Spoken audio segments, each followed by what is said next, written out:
Returning for the 2024 season, Auto-Trail has brought back its XL range of motorhomes with some stylish revamps. Built onto a Ford chassis with a wide rear axle and reversing camera, the coach-built XL is lightweight and narrow, making it a bit less daunting on the road than other motorhomes. As a part of the range, this 690L model is a spacious 3-berth unit. It has a U-shaped lounge in the rear that gives you a great social space, with a fold-up table that slots nicely into its own cupboard.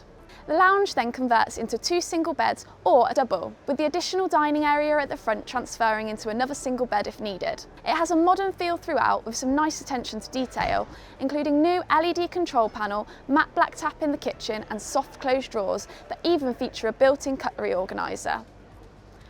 Adjacent to the kitchen area you'll find the bathroom, which is everything you'd expect to find in this type of unit, although the shower and toilet position do sit on the opposite side to what you might expect.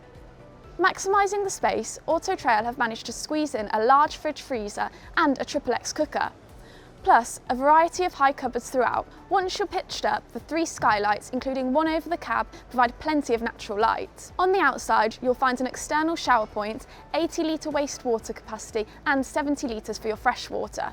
The stylish motorhome has a maximum weight of 3,500 kilograms, meaning it can be driven by any licence holder, with no restrictions. Overall, it should appeal to a couple who are after a modern and spacious unit, and you can pick this one up for around £74,000.